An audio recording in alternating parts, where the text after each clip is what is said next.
Hello, everyone. Hello. It's my great pleasure to welcome you today to this evening's lecture by Congressman Tim Ryan. Everybody's in the right spot? Yeah. Okay. My name is Amishi Jha. I am an associate professor in the Department of Psychology within the College of Arts and Sciences here on the Coral Gables campus of the University of Miami. And it's wonderful to see all of you here tonight. I think we're in for a real treat.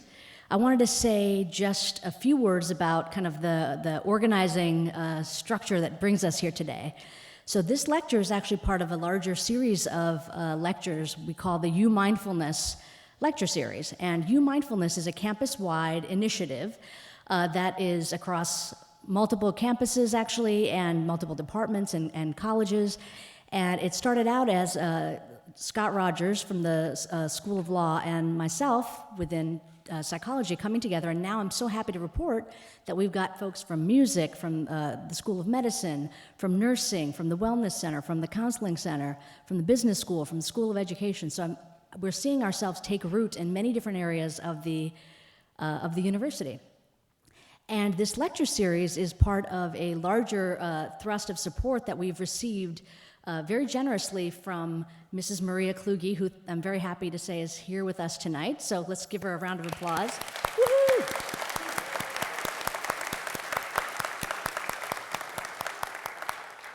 And our hope is to continue meeting like this as a community interested in the topic of mindfulness. So I'm going to actually hand it over to my colleague, Scott Rogers, so he can tell us a little bit about Congressman Ryan, who we'll hear from tonight. Thank you.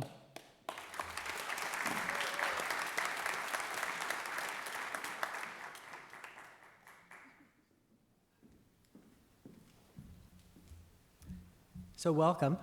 It is a real delight to be here with you all and to have us coming together again and again to explore this subject of mindfulness with wonderful speakers. And tonight we're in for a real treat. I do want to say I had lunch today with a friend of the university and of You Mindfulness, Ian and Jill, who said that they were in Boston where they had the opportunity to see Amishi interview the Dalai Lama, and that it was a fabulously rich and meaningful exchange. And so I hope there's a video that comes out of that, and we'll get that on the You Mindfulness site. But thank you, Amishi, for all you do globally, nationally, and of course here at the University of Miami. We're honored, privileged to have Congressman Tim Ryan here today. He was here several years ago. He responds to the invitation, the call to share mindfulness when Mindful Kids Miami introduced him. And in affiliation with the university, we were at the Story University. You talked beautifully about mindfulness. You gave us a real introduction and deep immersion in some ways into the practice and how to bring it into our lives. I'm looking forward to what you offer us today. Thank you for coming back, because this is a conversation that needs to be told over and over with more and more people as the momentum and the interest grows. Thanks very much to you and one of the things that you've offered us in your journey. As you may know, Congressman Ryan is a member of the House of Representatives. He became a member. He was elected in 2002 at the age of 29. At that time, he had already gone to law school. He was already a member of, I believe, the state legislature. And he is now in his 6th consecutive term. So he has figured something out. He gets it. And people get him. And he serves on the very important and prestigious House Appropriations Committee, in the House Budget Committee. He's on numerous caucuses, including the Military Mental Health Caucus. So he has specific interest in mindfulness and in mental health and well-being at across society in its most perhaps richest and most tender environments. He has also started a caucus called the Quiet Caucus, where, as you may know, Mondays and Thursdays, members of Congress, along with staffers, are invited to sit in quiet contemplation. Yeah, right, wow. And it's said that during those moments across the country, people spontaneously go, oh, something significant is happening. And so please keep this up, because we need more of those moments. He's the author of a book, A Mindful Nation: How a Simple Practice Can Help Us Reduce Stress, Improve Performance, and Recapture the American Spirit. And in it, he provides us with an introduction to mindfulness. If you're not new to mindfulness, it's a wonderful reminder of the deep insights of mindfulness practice, of his journey with mindfulness and how it is that he feels and introduces us in ways that we can grapple with the science and the practice of mindfulness to bring it into our lives, and perhaps a tool and a vehicle to help transform society in the ways that I think many of us have an idea how that might play out. He also is the author of a book that just came out called The Real Food Revolution: Healthy Eating, Green Groceries, and the Return of the American Family Farm. And so there's something about the two titles that I just would like to point out because I think it's significant. The first, A Mindful Nation, how a simple practice can help us reduce stress, improve performance, and recapture the American spirit. The Real Food Revolution: Healthy Eating, Green Groceries, and the Return of the American Family Farm. Recapture and return. The mindfulness practice is very much a practice of inviting us to refine, reclaim, right? Re-experience, to come to know our true nature, that which we have to offer, our gifts, our talents, are already here. But something in this being human, in a wonderfully interesting way, can get in the way. And the mindfulness practice offers us an opportunity to recapture, to return to that knowing. So please join me in welcoming a wise and compassionate man who has offered us a great deal of this path to re-knowing ourselves. Not many times does a congressman get introduced as being wise. So I thank you for that, first and foremost. You didn't have to laugh at that. That was not a joke. It's great to be here. Personally, I have a long-standing affinity for the University of Miami, and we have a great connection where I'm from in my congressional district and where I grew up. The great quarterback, Bernie Kosar, right? Bernie is from my congressional district, and I grew up and played football myself, and underneath my jersey, and I was a quarterback, underneath my jersey, I had a Bernie Kosar jersey that I wore for every game, and my mom always had to make sure your Bernie shirt's clean. You're going to be all right this week, you know. And I grew up Catholic, so she would strap medals to my pads and Saint this and Saint this and Saint Christopher, the patron saint of travel, and I was covered. So it's great to be here, and I'm very thankful to Amishi and Maria for making this happen. This is an amazing place with such amazing stuff happening. And, you know, a lot of people ask, how's a congressman get into mindfulness? And I have this story that I tell. It must have been 3 or 4 years ago. We were in New York City, and there's a great magazine out called Mindful Magazine, and they were a sponsor of this event, and the Center for Mindfulness at UMass was a sponsor of this event. And it was called Creating a Mindful Society. And I was a guest speaker, and it was in New York City, and I came in on Friday night, but I wasn't speaking until Saturday night, so I showed up in jeans and a t-shirt, and, you know, I'm just kind of walking around. Other people were talking. It's in this big theater, and I run into this young woman who I knew who worked for one of the scientists. We started talking a little bit, and then her sister came over, and her sister wasn't into mindfulness at all, but she was in New York City to go shopping. Doesn't make her a bad person. So she's at this event. So I start talking to the sister who I didn't know, and we're going back and forth, and finally everything breaks up, and we walk outside, and a bunch of us are gonna go down the street and grab a beer and a sandwich and just kind of hang out. We're all in New York, so it's pretty exciting. And it starts to rain, and it starts to rain really hard, so we start running down the street. And then a huge cloudburst, even bigger, comes. So we all duck in to get out of the rain. So I end up under this little awning, and the two sisters end up in this parking garage. And they start talking. And the sister who I just met says to the sister that I have known, was that a congressman that I just met at this mindfulness conference? And she said, yeah. A United States congressman? And she said, yeah. And he practices mindfulness? She's, yeah. And he wrote a book about mindfulness? Yeah. And she asked, will he still be a congressman once the book comes out? So you're not alone if you think this is kind of an odd connection. But I grew up, as I mentioned, Catholic. And growing up, I had my mom, my grandparents a lot, were always praying the rosary. And it wasn't for show at the church, it was, I would ride my bike. They lived a couple blocks down from us. I'd ride my bike to their house in the summer and go in the house. They were Italian, so, there was always some good food usually at the house.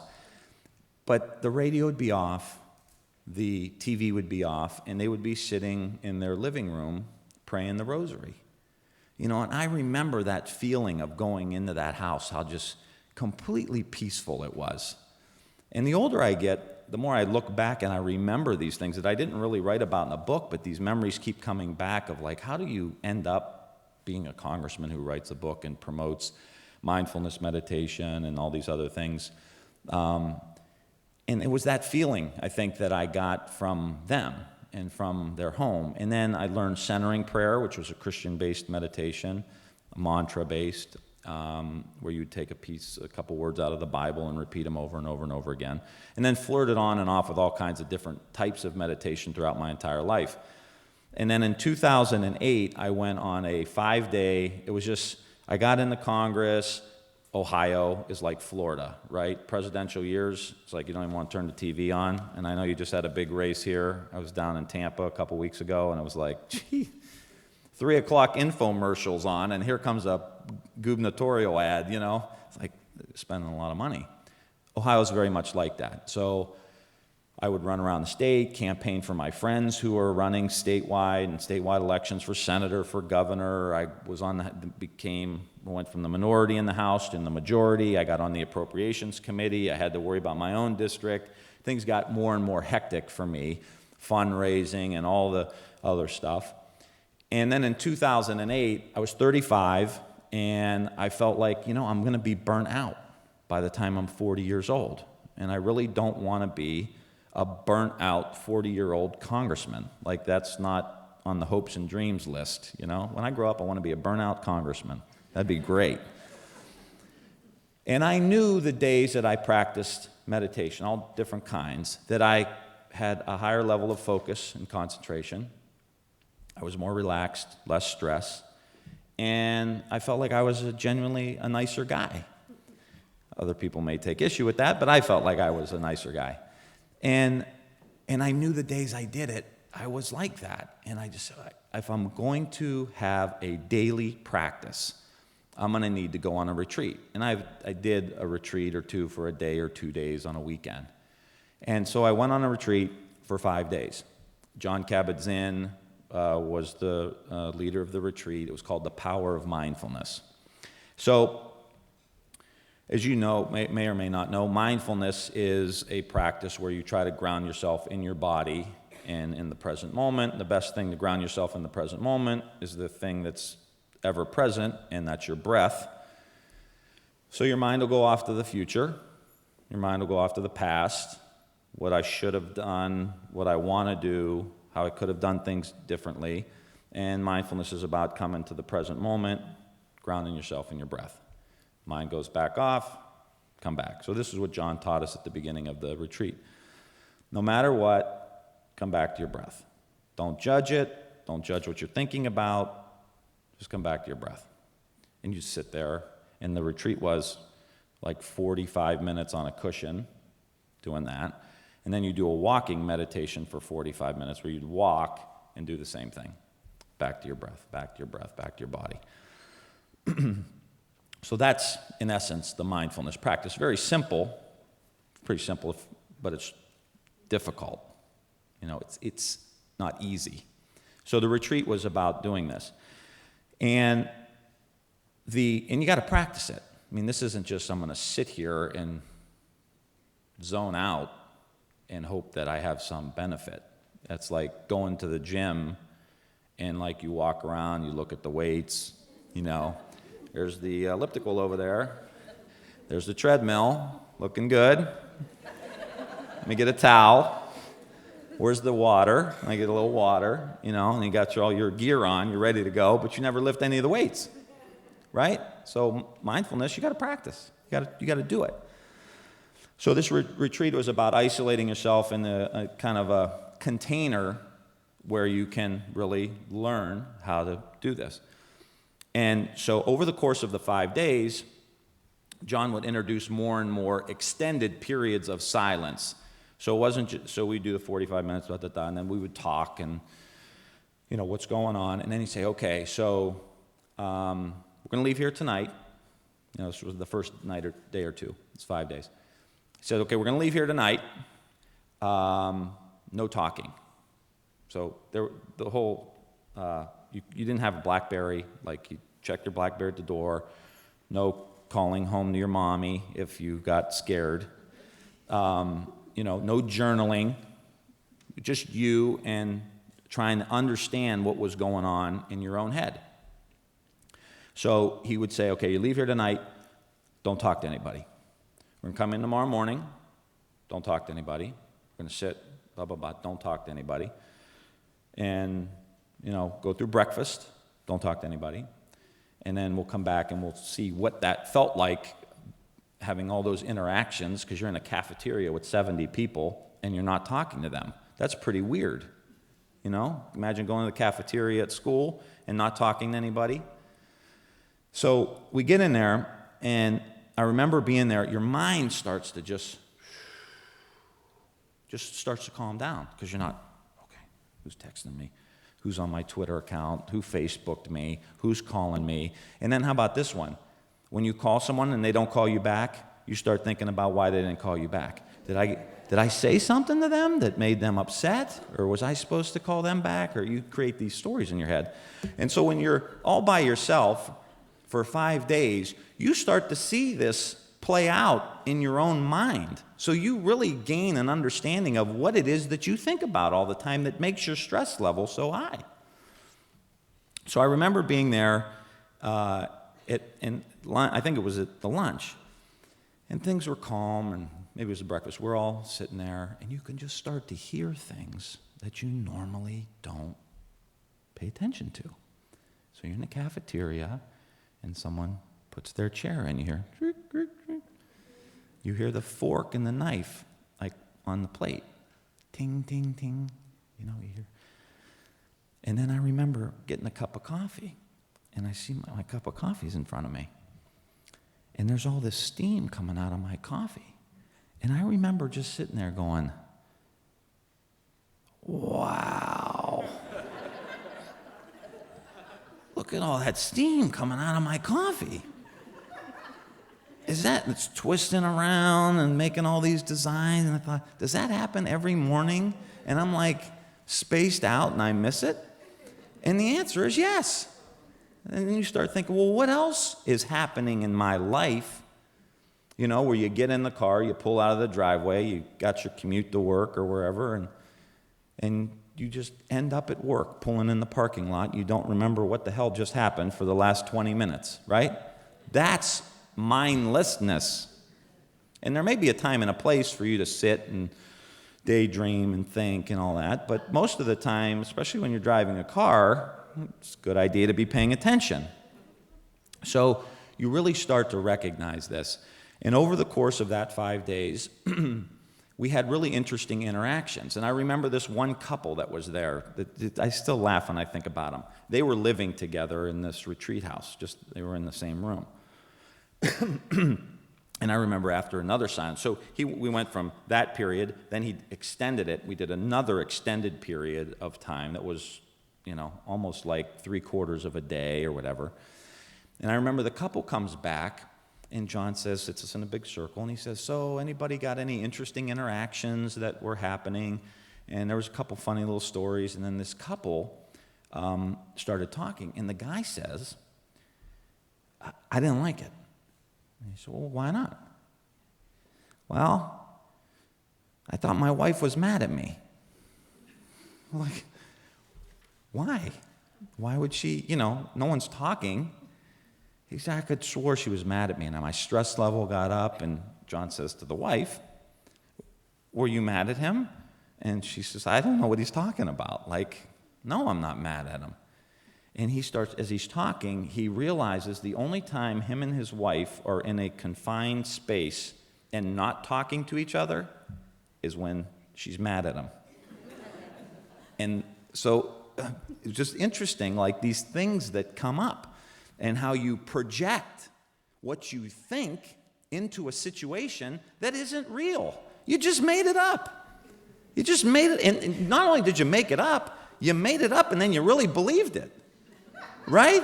I mean, you could swear to God that happened. She was mad at me. I could tell the way she was looking at me, you know? And I go, oh, man, this is really... So the whole week was about gaining these little insights, these little understandings. There was 2 people that were in the cafeteria by themselves. And they weren't talking because it was one of these extended periods of time. So the one guy is looking at the other guy, and now we're talking about this afterwards.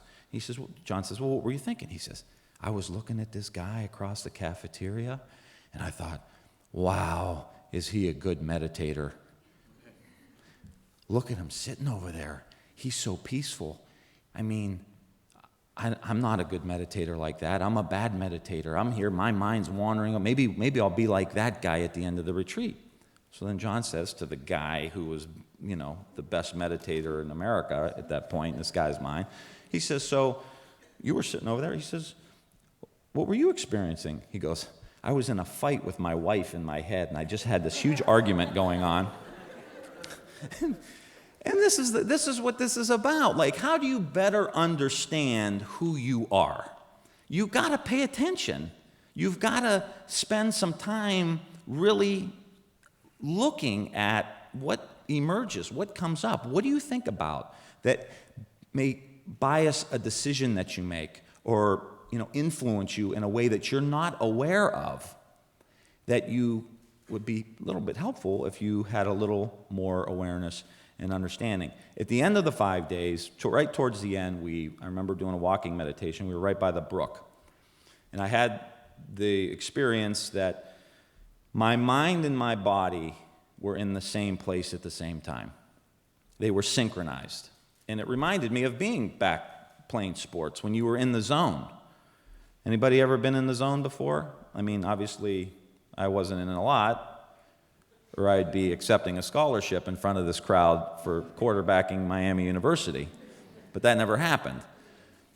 But my mind and my body were synchronized. And I thought to myself, you can train your mind to be in the zone. You can train your mind to be in the zone. You can train your mind to be synchronized with your body so that everything is moving in the same direction at the same time. But doesn't that make sense?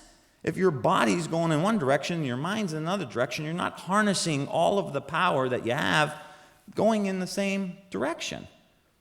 You know that James Joyce character, Mr. Duffy, I think is his name. And James Joyce said, he lives a short distance from his body. We all know people. We're all like that. We live like, my mind's over here, my body's right here. I'm driving to work, I'm in the car, but my mind is a short distance from where I am right now. So this practice is about, I think, giving us the tools that we need to really thrive. And so after I had this personal experience myself, I went up to John Kabat-Zinn at the end of the retreat, and I said, my God, we got to push this out. This is unbelievable. Like, why didn't anyone teach me this in school? Like, this to me should be like the most fundamental thing. Forget algebra and chemistry and all these things. We can teach those down the line. But the most fundamental thing is, how can you teach these kids to focus? They're growing up in a world like this.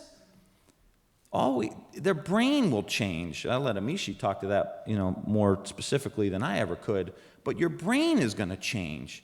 Your attention span's going to shrink. So if we want to give every kid in America an opportunity to succeed, why wouldn't we give them the skills they need to be successful and to thrive in however they define their own success? But if you can't set a goal and stay on it, then you're not going to be very successful. You're not going to get through high school. You're not going to get through college. You're not going to get through a tough job. And how, as you're trying to achieve that goal, you're going to get knocked off track. How do you muster up the resiliency to stay on track and keep going? And I think that's what this skill can give kids. And when you look at a lot of these kids today, so a Red of Mindful Nation celebrating Amishi, celebrating the scientists, celebrating the people who are really going out and doing the work. But so in healthcare, for veterans, and in our schools. So how do we collectively try to figure out how we teach this to our kids and how we get it into our schools so that these kids can have the skill sets that they need? And when you learn more and more about the brain science, you learn how trauma can inhibit your ability to be able to focus, concentrate, access your working memory, be able to make good decisions. If your brain is in fight or flight mode, and we know mindfulness practices, and other practices too, can help get you out of fight or flight mode, why wouldn't we collectively as a society say, this is where we want to put our tax revenue. This is what we want to invest in. This is what we want our schools to do. And how do we research it enough to really be able to tease out how it best works and how it best gets implemented and how we train our teachers to be able to embody this and then pass it along in schools? Why wouldn't we do that? To me, it doesn't make any sense that we would know, and that's what after this retreat and after I knew this and started a daily practice, for me, how was I going to go back and talk about something else? And people say, well, Congressman, isn't that kind of risky? And then when I told my staff I wanted to write a book about this, you should have seen those conversations. So why don't you write a book about, how you got here? I said, I'm 35 years old. You don't write an autobiography at 35. This is something that I felt really passionately about, really strongly about, getting it out. I got into politics to shift things, to change things, to make a difference. And then when you discover something that's able to change in such a deep and fundamental way, I want to be a part of pushing that out and figuring out how we, from a public policy side, make these investments and teach these teachers in school districts how to implement this so that our kids can learn. And to me, that's what's exciting about the research that's happening here at the University of Miami, because I could talk till I'm blue in the face. But if I start talking about what's happening at the University of Miami and how the University of Miami football team is participating in a mindfulness-based program, you want to get a high school student's attention in Youngstown, Ohio, tell them that, right? You tell them that, and they're going to be interested. When you look at what the Marines are doing, they're interested. And that's why we have to collectively practice it, embody it the best we can, but say, how can this change our country? How can this position us as a country to have a higher quality of life, have more happiness, more success, better economy, and all the rest? To me, that's what's really, really important. We only have 313 million people in the United States. That's it. If you go to China, it's 1.3 or 4 billion people. You go to India, it's 1.3 or 4 billion people. And our kids who graduate from Youngstown State University or the University of Miami or Ohio State are competing directly with these men and women in these other countries. And we only have 313 million people.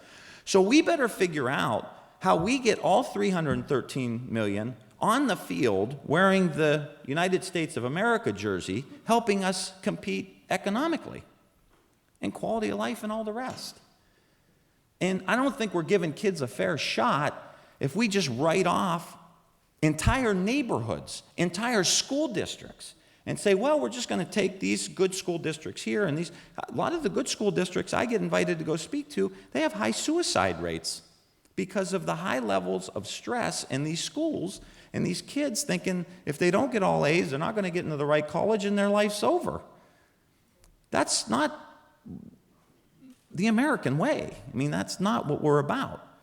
And so this can help many different school districts, all students across the United States. And I think we have an obligation, because we know the science, know the research, know how it can help, have a personal practice maybe, to be able to implement this.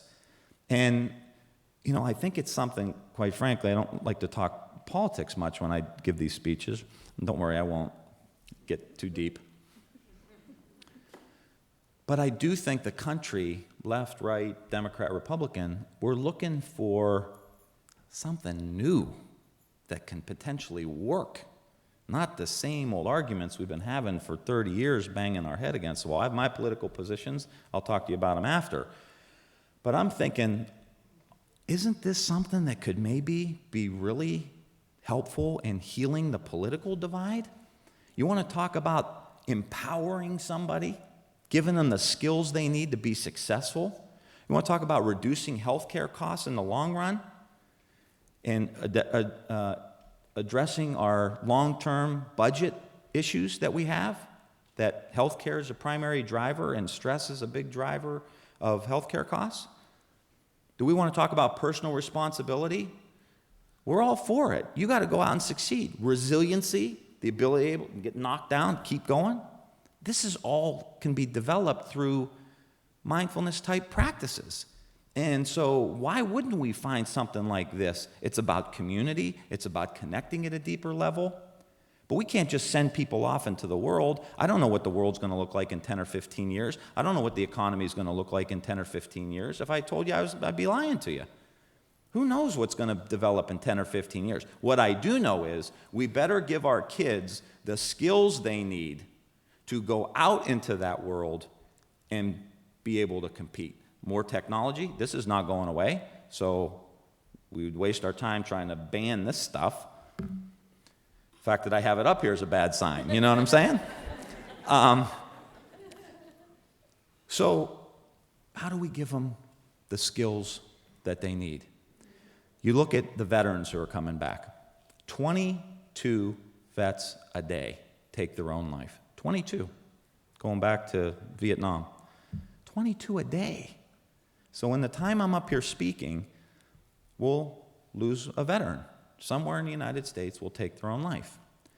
And the default position now, in so many ways, is how many prescription drugs can we put this veteran with post-traumatic stress on? And I've met a lot who have been on 5, 7, 9, 10, 15 different prescription drugs and still not doing well. I don't know how you could take 15 drugs for anything and be okay. When we know that some of these practices are yielding tremendous benefits, and you get veterans saying things like, after just a few days or weeks of an alternative practice, that I have slept through the night for the first time in 30 years. 30 years. Or 10 years, or I've been able to rehabilitate my relationship with my ex-wife, and I'm finally reconnected back to my kids. In the DC VA, they do have a meditation group, and I went and I sat with these guys, and it's me with a suit and tie, and it's, 10 or 15 Vietnam vets. And to hear these guys talk is unbelievable, because they say these things to me. One guy said we invited him to Capitol Hill, and we had him meditate with Keith Mitchell, who's a former all-pro football player in the NFL. He played for the New Orleans Saints.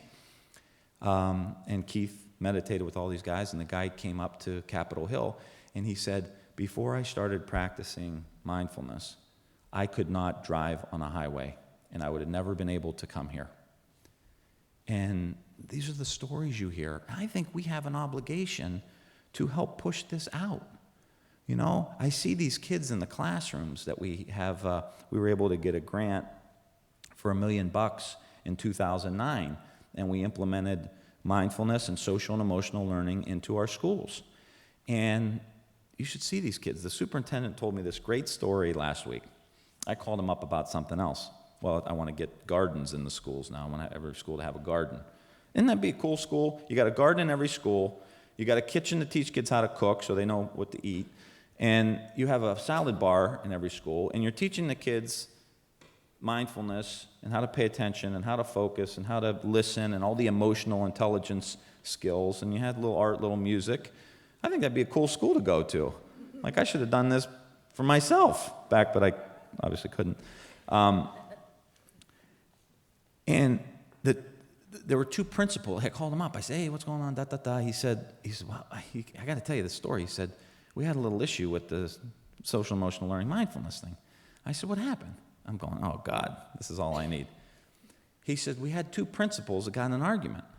I said, about what? Well, the one principal, and it was like in October, the one principal, they were reporting their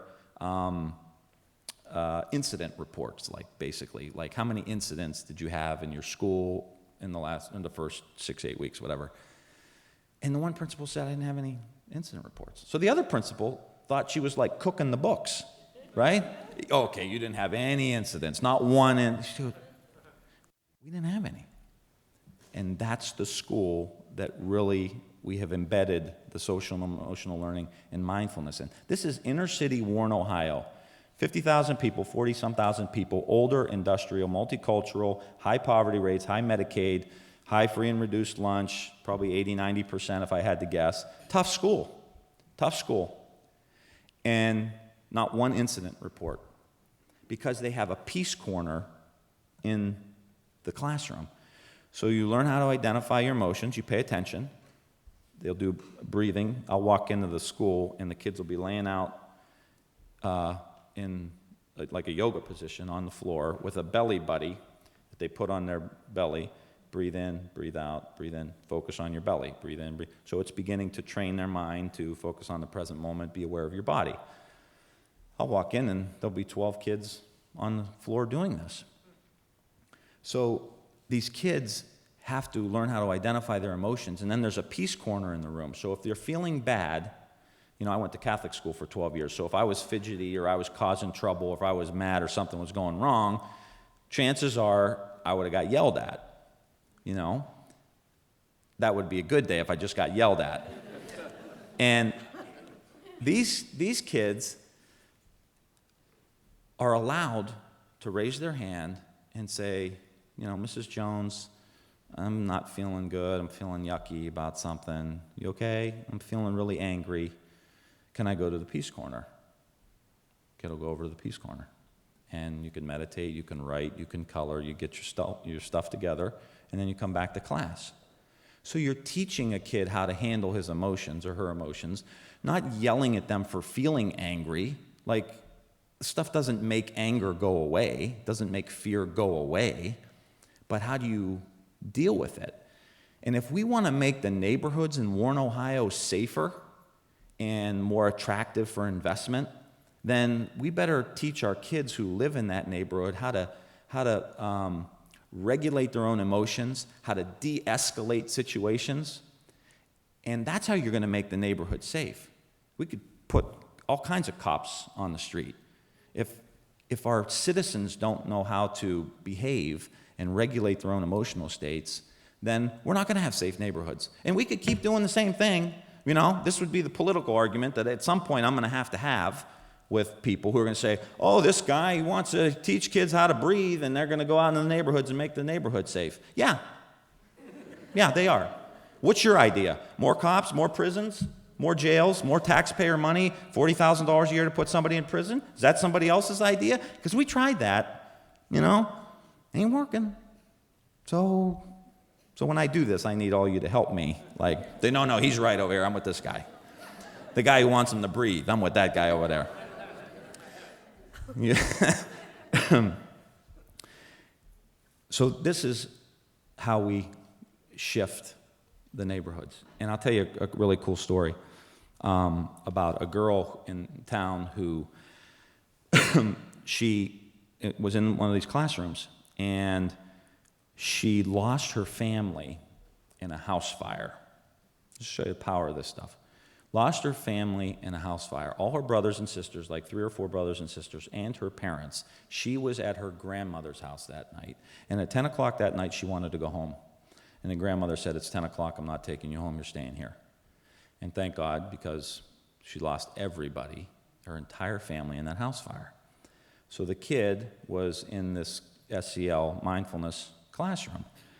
And I'll never forget the guidance counselor telling me this story about this little girl. Now, because of how this program's designed, everybody knows each other. They know their name, they talk every day, they listen, you're allowed to express how you feel. Your brother pushed you in the morning, or you're mad at your mom because she yelled at you in the morning to get in the car. I know that never happens to anybody else. I tell my wife when I hear when I hear our kids and my wife in the morning having a, not heated discussion, but like trying to get people moving out of the house so we can be on time, I sit there and think to myself, this is only happening in about 30 or 40 million other households across America this morning, you know. But this girl, so she didn't go, she's in this SEL mindfulness class, and she was just obviously very, very traumatized. And so she started raising her hand. She'd go to the peace corner. And the guidance counselor said she wasn't a particularly good writer, but she would go to the peace corner and write, and write, and write, and write, and write, and write. And she said this woman, this little girl, just kind of completely turned around. And that week that I went, she said, and next week she is submitting an essay to hospice on suffering. That's powerful. You know, you think of these little, I go in there and I cry. I sit in the back of the classroom. I know there's some dudes in here, but I go in these classrooms and first I laugh because the kids are so funny. And then I cry at some point because I feel like we're giving them exactly what they need to be able to go out in the world and succeed. The emotional intelligence, the social skills, the focus, the concentration, the resiliency, the creativity. This is what we're giving them. And I'm worried that one day, you know, because I cry and then I leave. You know, I'm back there with wiping my tears and then I leave. And I'm worried that, like, when I leave, the kids go, Mrs. Jones, why does the congressman come to our classroom every 6 months, cry, and then leave? You know? But I feel like we're giving them something really special. I want to take a couple questions and happy to chat, but I want to tell you just one last story of why I think this is important. So when I came here 2 years ago, I was with my girlfriend at the time and her 2 kids. Well, a few months later, we got married. So I went from being a single congressman, bachelor, to married with 2 stepkids. And so then we got a house. You know, she moved out of her place, I moved out of mine. We wanted to get a new place, you know, just for ourselves and our new start that we were having. And so we thought, you know, the kids want a dog. I said, all right, let's go get a dog. So like anybody who goes and gets a dog, we come back with 2 dogs. So now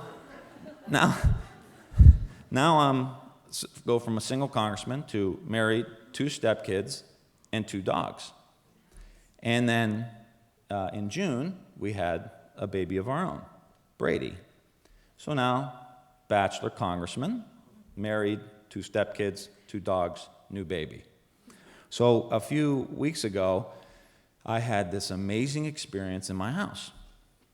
It was about 10:30 at night, and I sat down in the chair, and I looked around, and everyone was in bed. The house was very quiet. It never happens. So I went and I grabbed the remote control to the TV, which I haven't seen in months, because everyone else controls the TV. So I start flicking through the channels, and I get to watch like a sports documentary, right? And it's about the 1993 North Carolina State Wolfpack basketball team. Jim Valvano was the coach. Italian guy. Like, I'm half Italian, so it's like my guy. I remember him growing up. It's like, I love this guy. So they go through the whole thing. And I remember him as a very passionate coach, and he's given this speech on the documentary. And he said, when I was a kid, I heard this guy give a speech, and the guy said, the Lord must have loved ordinary people because he made a lot of us. But every day, ordinary people do extraordinary things. every single day in so many different ways. Ordinary people do extraordinary things. And as I was listening to this, obviously you watch things through your own point of reference. I thought, that to me is what teaching this is about. It's about giving ordinary people the best chance to do extraordinary things. To give them the skills, the tenacity, the resiliency, the creativity, the awareness, the focus to do something extraordinary. And to me, that's what public life is about. You can't pick, you're going to do good, you're going to do good. You can't do all that. But you can create an environment and you can say, this is what we're going to train people to have these skills so that they could go out and do extraordinary things. That's what colleges and universities are about, right? It's about giving kids the skills, the knowledge to go out and do something extraordinary. And I can't think of anything better in my 41 years of reading policy, education policy, healthcare policy, of anything better than to have somebody with the skill set to be able to go out and do extraordinary things. You want to reduce inequality? Let's teach kids in poor neighborhoods the skill sets they need to do extraordinary things. We want to reduce healthcare costs and have more money to invest in the research. Let's teach ordinary people the skill sets they need to do extraordinary things. To me, that's what all this research that Amishi and the University of Miami and all the work that you're doing, and Ms. Kluge, that you're funding, is so vitally important. But at the end of the day, it's about what you're going to do with it when you leave here and what I'm going to do when I go to Washington, D.C., or what I'm going to do back in Ohio. How do we create new systems for opportunity of ordinary people, for ordinary people, to do extraordinary things? And in Washington, D.C., we somehow think that if there's a really complicated problem, very complex, that we need to somehow come up with a more complicated, more complex solution to fix the very complicated problem. And that hasn't really worked out for us either. And I think that the future of our country and the future of public policy and the future direction for our country is, how do we simplify? How do we get back to the fundamentals?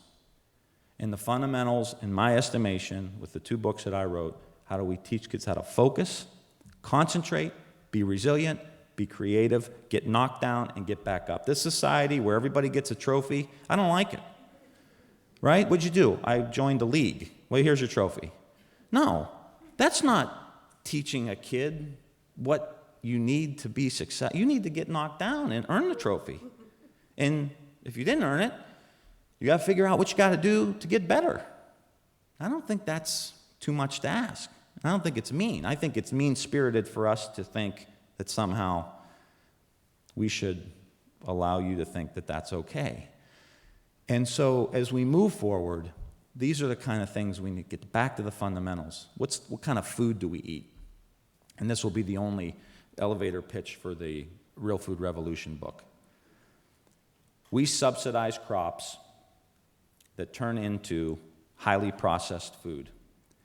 And we have about half the country in the next few years are going to have either diabetes or pre-diabetes.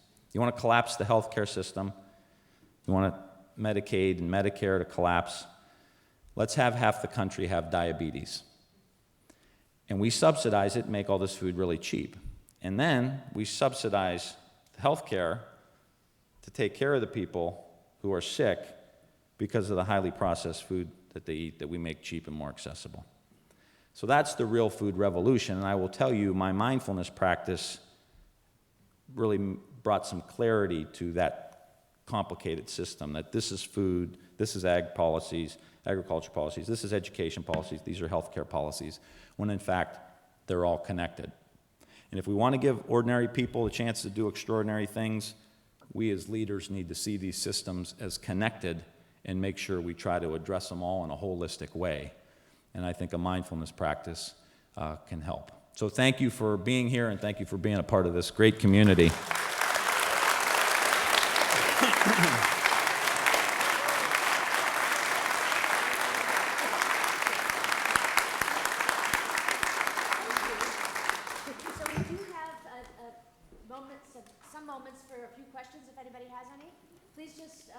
stand up and speak loudly if you don't think people can hear you. Okay, I'll repeat. Yeah, Hi, so welcome, and thank you so much for coming to Miami. thank you. And I loved hearing what you had to say, because mindfulness, to me, is an incredibly simple way to solve many, many complex problems. And I know you introduced legislation to get federal money to pay for social emotional learning programs. That would be part of the core curriculum in every school in America. And to me, that's a huge difference maker.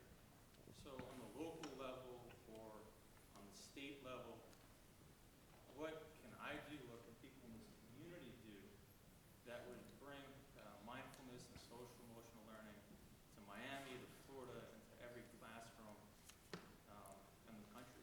I appreciate that. So how can all of you help bring social and emotional learning and mindfulness into the broader society? And I will say we did get money in. The role, my opinion, for the federal government is to, how do we show that this is something that locals should really try to access? It's not about really, I mean, there's a lot of money that goes in education today, and I don't want to get into a federal local schools deal, but I think the federal government can show through research and pilot programs why local school districts should make this investment and the troubles that it will save them in the long run. I say start where you are, and there's a Mindful Schools Miami. You could talk to Amishi about it. Hi. And get involved with that and support it with resources, money, time, volunteer. I think you start where you are. And I tell people, if you're in the education, start in education with the schools. If you have come from a military background, you're into the military thing, help with military families or help with veterans. Start a group where you can bring mindfulness to military families or to vets with post-traumatic stress. Start where you are. That, to me, that's where your excitement is. That's where your passion is. I would just like to share some very good news with you and with the audience. And you came last fall and you spoke to a group of 300 people at the business school here on campus. And it was through Mindful Kids Miami. We do have a nonprofit organization here that is getting mindfulness into the public schools. And since then, because Tim Ryan opened the doors for us, there was so much excitement after you were here that things just started happening. And this year, just 3 weeks ago, we had a full-day conference of 425 people who attended here at the University of Miami, and we had the superintendent of public schools speaking. Wow. And the vice president of the board was at the table right there, taking notes on everything. Amishi spoke, Scott Rogers spoke. After that, Valerie York Zimmerman, who is the founder of Mindful Kids Miami, was invited to the board, to speak to the board about getting it into the public schools. So Tim Ryan was very Wow. in opening this door. Wow. Thank you.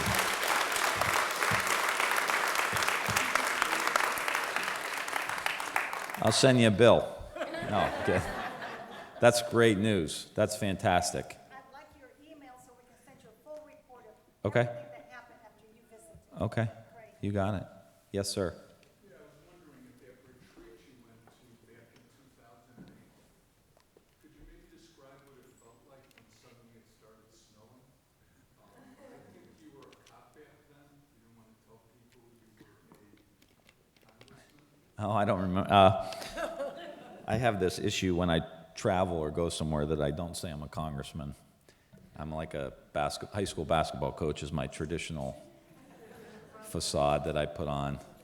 And they say, "Wow, why'd you get in the back?" I love kids. I love kids. I love coaching kids. That's my line. So if you ever see me somewhere and I don't recognize you, and you go, "Congressman Ryan," and I said, "I don't know who you're talking about." I think at this one you were saying you were a cop and it was on the last day. Yeah, I did. I was in complete. I was incognito. Yeah, and then at the end, because I couldn't lie. Like, you were like, I was so grounded you know, and so like I couldn't even, they said, so what do you do? And I'm like, I'm a congressman. And, you know, yeah, exactly. Yeah, well, a congressman would be here, right? Yeah, exactly, yeah. Tell me another one. But yeah, I got so, you know, it was just your guard was down completely. And so, but, you know, that's what happens. So, yeah, I will do you and then, yeah. I had a quick question about like the practical issues of like implementing like let's say the peace corner in schools. Yeah. So if a kid like raises his hand, is like I want to be in the peace corner all day, would like he or she be allowed to, or like are there limits and stuff? I think the teachers go through a training and they start to learn how to identify if a kid's just trying to like get out of his homework and whatever. Yeah. Okay, what's the answer number 5, Johnny? And Johnny goes, can I go to the peace corner? You know. Yeah, I think they learn how to do that. Yeah. Yeah. The whole thing about it, which I think is really important, and mindful kids will understand this, the teacher has to embody the practice. You know, because the teacher in many ways can shift the mood of the classroom. If a teacher gets elevated with high levels of stress and they bring that into the classroom, that affects the kids because the kids are bringing their stuff to the classroom too. So how does the teacher, you know, really embody it? And when I went to a practice where they were training the teachers for the Warren City program, it was 4 or 5 days, and I went there on the 4th day. And I talked a little bit, and then the teachers had this globe that they would throw around. It was an exercise that they had, and the teachers were supposed to tell me, you know, how they felt. Linda Lantieri, who runs the program, threw it and says, okay, tell the congressman how you feel about it. I was a little nervous because I got the money and kind of said, we need to do this. And the teacher grabbed it, and one teacher said, I've been waiting for something like this for 30 years in my teaching career. She threw it to another teacher, and the other teacher said, I've started treating my own kids differently just in the 2 or 3 days that we've been here. And threw it to another teacher, and the other teacher says, I feel like I'm born again. And I said, well, calm down. We're, you know, like, it's cool. But they were just sitting for maybe 5 or 10 minutes in the morning and maybe 5 minutes at the end of the day. It wasn't like a retreat like the one I talked to you about. But I think we're all going so fast that it really benefited them significantly. And then the last guy, he said, I was a little squishy. It was a guy. It was a dude teacher. And that's such a Youngstown thing. He's a dude. And I thought, wow, how's the guy teacher feel about this whole thing? And he says, I got to admit, and he was my age. He says, I got to admit, he says, I thought this was a little squishy. And he said that, but then he said, last night I was at my daughter's soccer game. And I was actually at my daughter's soccer game. And I was watching her run, and I thought how old she's getting now, and the sky was blue and the grass was green. He said, it clicked for me. I get this. Like, this is my life here. And he's been one of the best advocates ever since. Now as a principal, pushing it really, really hard. So we'll go last question here. Thank you. How are the other Congress people taking this mindfulness practice? I knew I shouldn't have taken this last question. You know?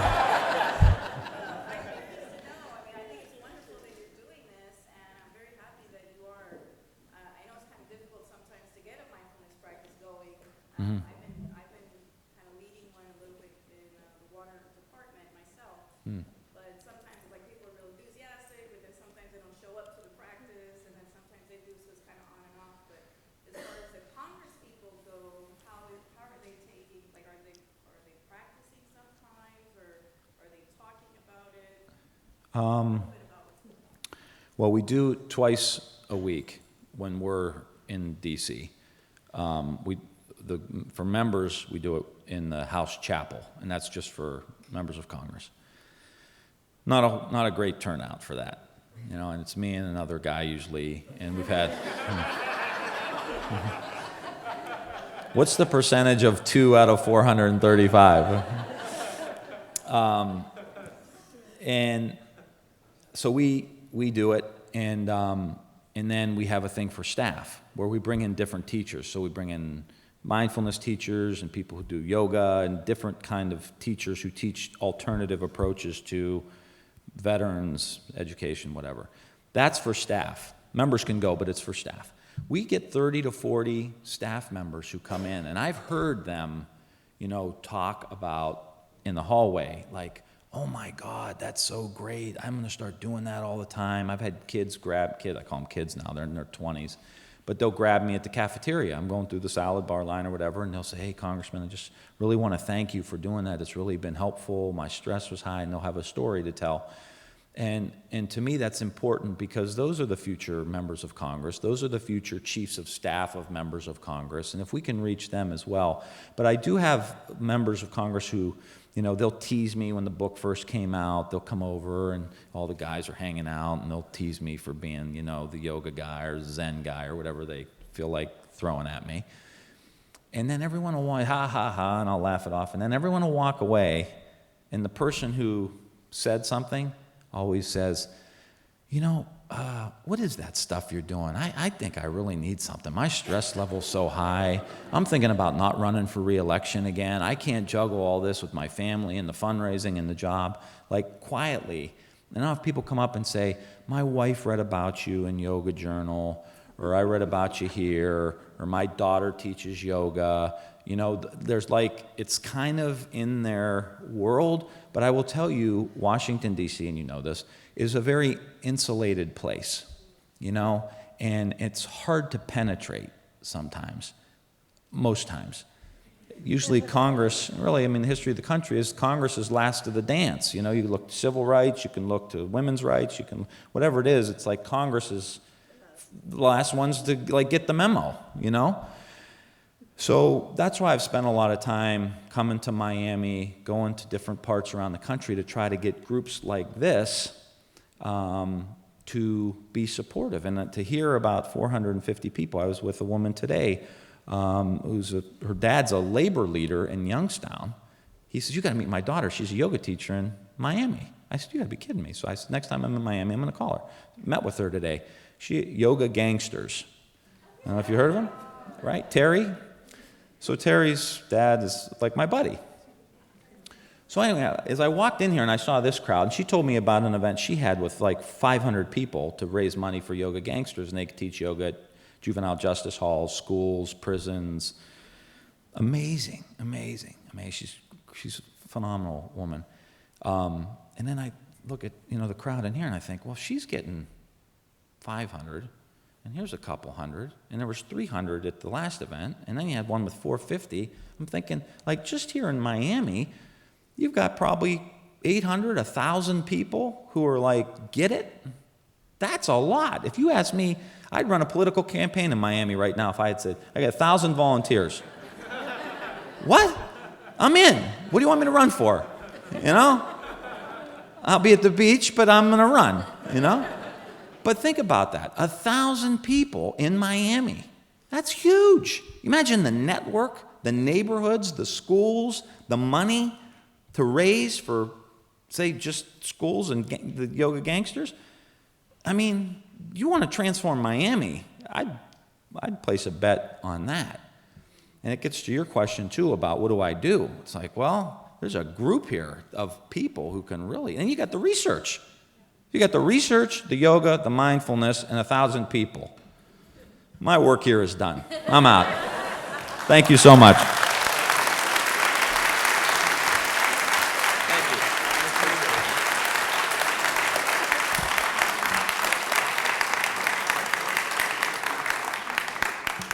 So thank you, Tim, very, very much. We look forward to seeing you again sometime in the coming years, next evolution of it all. And for those of you who are interested, we have books, and the Congressman will take some time to chat and to sign some books. So thank you all very, very much for coming. Have a wonderful evening.